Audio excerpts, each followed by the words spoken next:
Siapa saja yang menuruti sabda Kristus, dalam dirinya sudah sempurnalah kasih Allah. Haleluya, haleluya,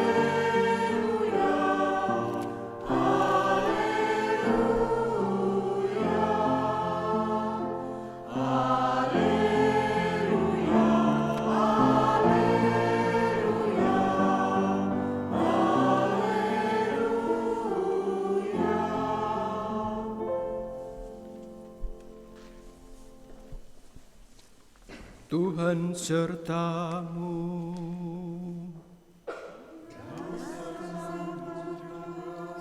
Inilah Injil Yesus Kristus menurut Matius.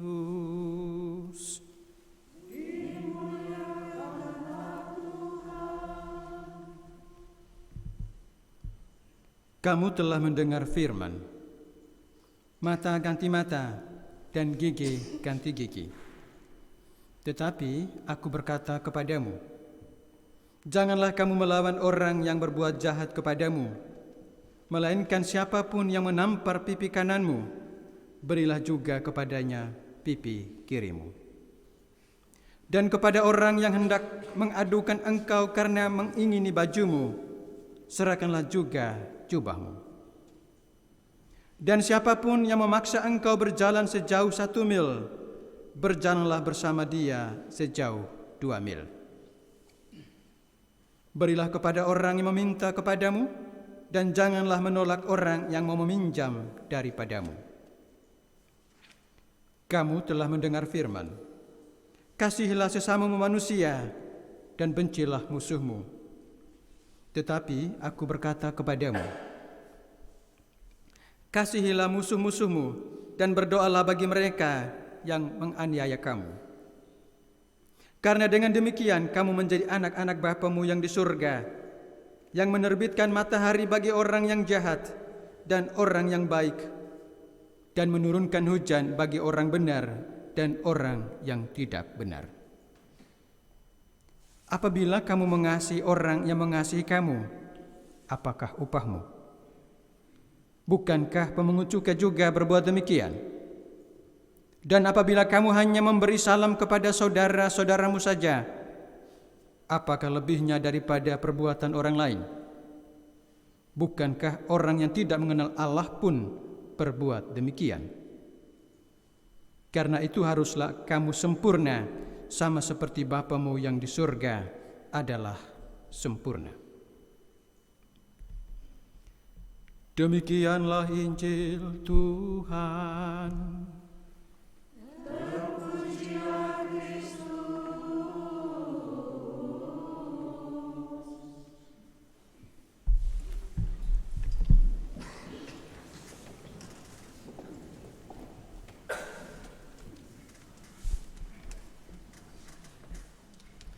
Saudara-saudari umat beriman yang terkasih dalam Kristus, siapa yang punya musuh? Saudara-saudari, siapa yang punya musuh? Atau siapa yang tidak punya musuh? Ayo, tidak punya musuh ya Bu Rita ya? Ada ya? Oh, jelas, ini tegas sekali, ada. Atau ada yang tidak punya musuh ya? Mungkin kalau musuh dalam arti sesungguhnya mungkin tidak ada, tetapi pasti ada orang yang menjengkelkan. Sekurang-kurangnya kita punya rasa tidak suka pada orang tertentu. Ada seorang ibu, dia punya kisah bagaimana dia berhadapan dengan tetangganya. Jadi ibu tetangganya itu tidak tahu mengapa dia berbuat seperti itu. Setiap hari itu dia mengangkat sampah dari rumahnya, dia buang ke tetangga. Setiap hari dia buat seperti itu.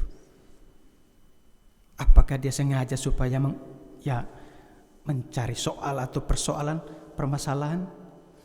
Pokoknya setiap hari pagi dia sapu sampah-sampah di rumah, dia lempar ke tetangga. Lalu ibu di tetangga sebelah ini tidak berkata apa-apa. Dia hanya mengambil sapu, dia sapu sampah itu lalu mengumpulkannya dan membuang ke tempatnya. Itu terjadi beberapa saat. Lalu suatu ketika tetangganya melihat, kok ibu ini tidak seperti biasa mengambil sampah buang ke tetangganya dan tidak kelihatan keluar rumah. Lalu tetangganya bertanya-tanya, kok mengapa ya? Lalu tetangganya ini pergi ke rumahnya mengunjunginya. Yang dia temukan adalah ibu ini terbaring sakit. Jadi karena sakit dia tidak buat seperti itu lagi, tertidur. Ketika melihat tetangganya datang, ibu ini menangis. Mengapa? Ternyata tetangganya ini yang dia buat sakit hati, orang yang pertama datang mengunjungi dia. Setelah itu dia bertanya, mengapa ketika saya buang sampah ke rumahmu, engkau tidak berkata apa-apa, engkau tidak marah, engkau tidak jengkel. Tetapi saya melihat engkau, mulutmu itu berkomat-kamit, mengucapkan sesuatu. Lalu tetangganya mengatakan, iya, saat itu ketika saya mengangkat sampah yang kau buang ke rumah saya berdoa untukmu. Saudara-saudari yang terkasih, ibu ini menjalankan apa yang Yesus sabdakan pada hari ini. Seperti yang saya katakan di kata pembuka tadi, ini panggilan juga tantangan. Yesus meminta kita untuk tidak balas dendam. Yesus meminta kita untuk tidak melakukan hal yang sama. Ketika sama saudara kita menyakiti kita, kita tidak melakukan hal yang sama untuk membalas apa yang dia lakukan. Ini perintah Yesus pada hari ini.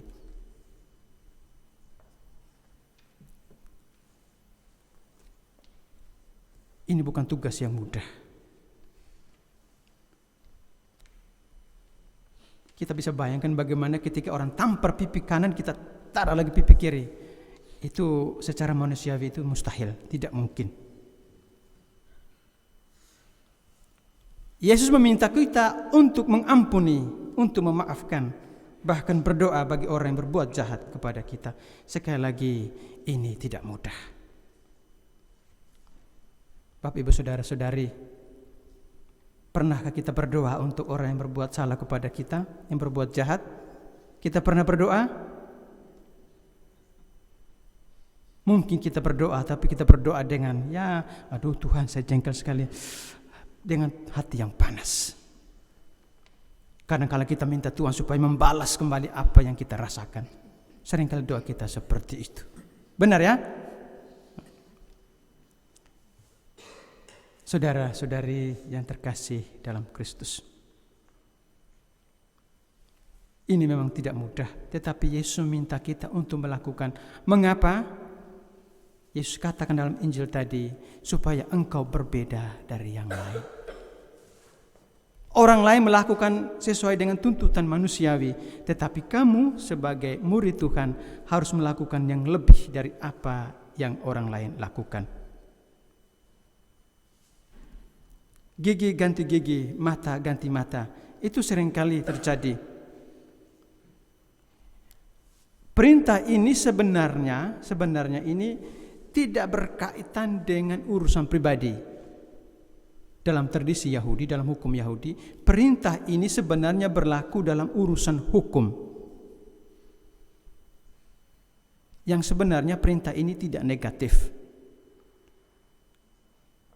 Perintah ini dibuat supaya dalam pengadilan orang yang melakukan kejahatan itu diberi hukuman yang setimpal sehingga menghindari balas dendam pribadi.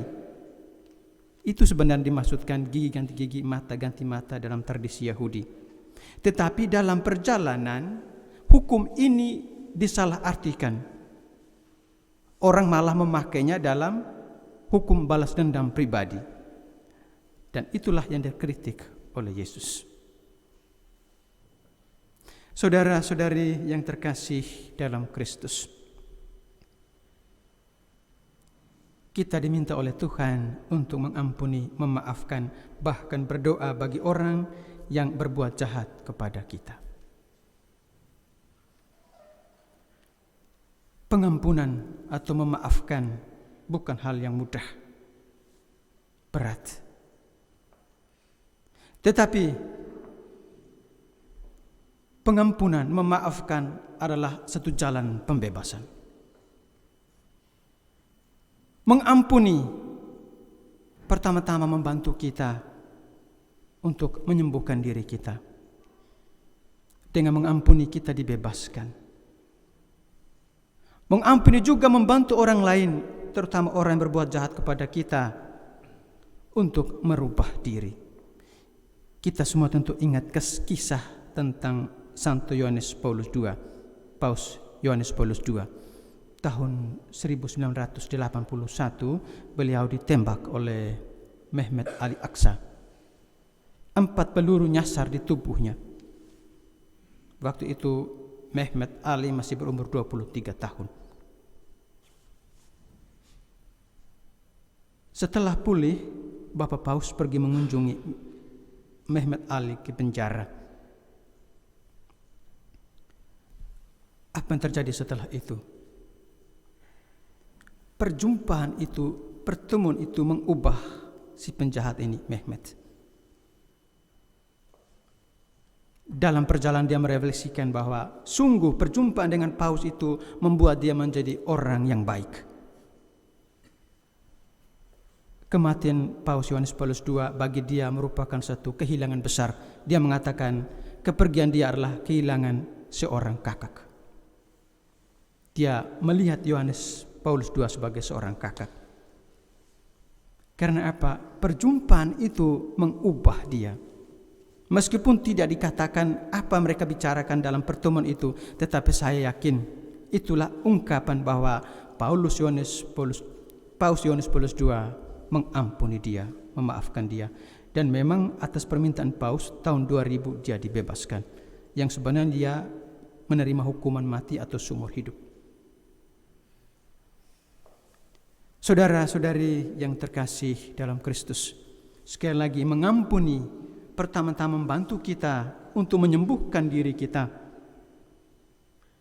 Yang kedua, kita juga membantu orang lain untuk bisa berubah. Saudara-saudari yang terkasih, saya yakin sekali ya, ketika kita menerima satu perlakuan yang tidak adil, yang menyakitkan, apa reaksi kita? Pasti kita marah, kita jengkel,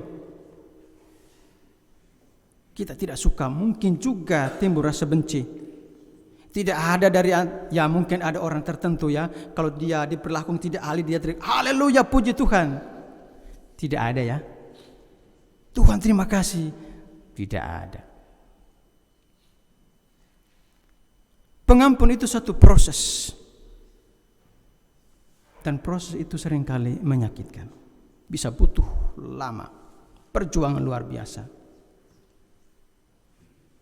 Tetapi ketika kita berjuang dan sampai pada titik di mana kita bisa mengampuni, disitulah kita menjadi orang yang terselamatkan.